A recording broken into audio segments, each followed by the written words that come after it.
बिस्मिल्लाहिर्रहमानिर्रहीम। अस्सलाम वालेकुम नाज़रीन, कम्युनिटी में खुशामदीद। आज हम आपको एक और अहम बैनुल अक़वामी इदारे अक़वाम मुत्तहिदा के इदारे बराए फ़लस्तीनी महाजरीन, जिसे अंग्रेज़ी में अनरवा के तौर पे भी बयान किया जाता है, उस हवाले से आगाह करेंगे। अनरवा क्या है, ये क्यों अहम है? अनरवा यानी अक़वाम मुत्तहिदा के इदारा बराए फ़लस्तीनी महाजरीन का क़याम 1949 में हुआ था, जिसका मकसद उन फ़लस्तीनी महाजरीन की इमदाद करना है जो 1948 में इसराइल के क़याम के बाद बेघर हो गए थे।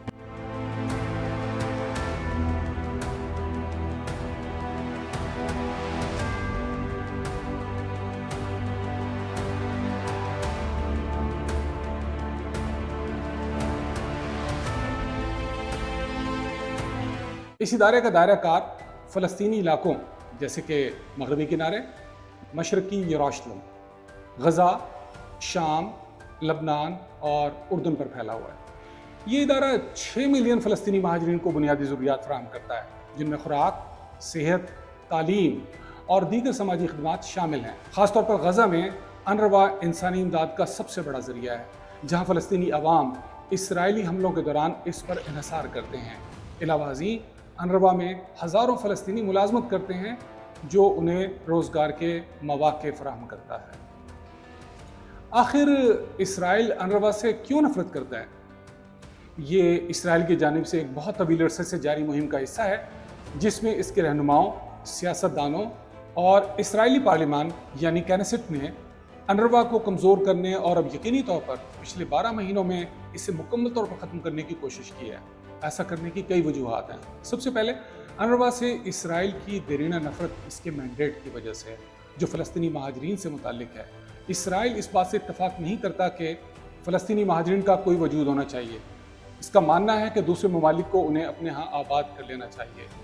याद रहे कि इसराइल के तमाम शहर और कस्बात ज़्यादातर फ़लस्तीनी अरब कस्बों और शहरों की बाक़ियात पर तामीर किए गए हैं। फ़लस्तीनियों के लिए इसराइल की रियासत का दर्दनाक क़याम, जिसे फ़लस्तीनी अल-नकबा कहते हैं, उसमें उनकी 70% आबादी महाजिर बन गई थी। लेकिन दूसरी वजह यह है कि इसराइल गज़ा में नस्ल कुशी के अमल में मसरूफ़ है।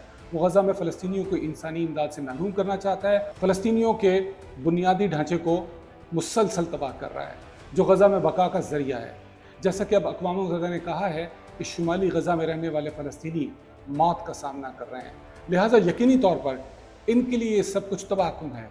ये एक तवील अरसे से जारी मामला है जो इसराइली सियासतदानों का अनरवा के साथ है, और उन्होंने तमाम आज़ादाना तहकीक के बरक्स निसाबी किताबों और निसाब के बारे में ये बहाना बनाया है कि अनरवा की कोई निसाबी किताब नहीं है।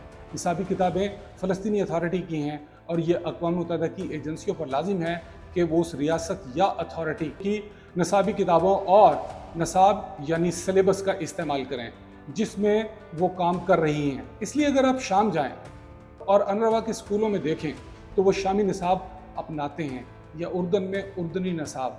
तो ये सब एक तवील अरसे से जारी इसराइल की उस एजेंसी के ख़िलाफ़ बदनाम करने की मुहिम का हिस्सा है। आइए देखते हैं कि इसराइल ने अनरवा के ख़िलाफ़ कवानीन क्यों मंजूर किए हैं। इसराइल ने अनरवा के ख़िलाफ़ कवानीन मंजूर किए हैं क्योंकि इसराइल का दावा है कि अनरवा बच्चों को इसराइल से नफ़रत करना सिखाता है और यहूदी मुखालिफ नज़रियात फैलाता है। ताहम इस दावे की तायद में कोई ठोस सबूत नहीं है। इसराइल का ख्याल है कि अनरवा फ़लस्तीनी महाजरीन के मसले को तूल दे रहा है। इसराइल नहीं चाहता कि फ़लस्तीनी महाजरीन को वापसी का हक़ दिया जाए। इसराइल गज़ा में फ़लस्तीनियों को इंसानी इमदाद से महरूम करना चाहता है। अनरवा गज़ा में इंसानी इमदाद का सबसे बड़ा ज़रिया है। क्या अनरवा के ख़िलाफ़ इसराइली इल्ज़ामात दुरुस्त हैं? नहीं, अनरवा के ख़िलाफ़ इसराइली इल्ज़ामात बिल्कुल दुरुस्त नहीं हैं। इसराइल ने अनरवा के ख़िलाफ़ कोई ठोस सबूत पेश नहीं किए हैं। हकूक़ इंसानी की तंजीम ह्यूमन राइट्स वॉच ने भी बताया है कि इसराइल ने अनरवा के ख़िलाफ़ शवाहिद फ़राहम नहीं किए हैं। इस वक्त अक़वाम मुत्तहिदा और इसराइल के दरमियान ताल्लुकात कैसे हैं, आइए इस पर बात करते हैं। इसराइल शायद हर लिहाज से दुनिया की किसी भी दूसरी रियासत से ज़्यादा अक़वाम मुत्तहिदा से दुश्मनी रखता है। इसने अक़वाम मुत्तहिदा के सेक्रेटरी जनरल को इसराइल आने की इजाज़त देने से इनकार कर दिया। इसने यूएन के मुलाजमीन को वीज़ा देने से इनकार कर दिया जो अनरवा के अलावा मुख्तलिफ एजेंसियों के लिए काम कर रहे हैं।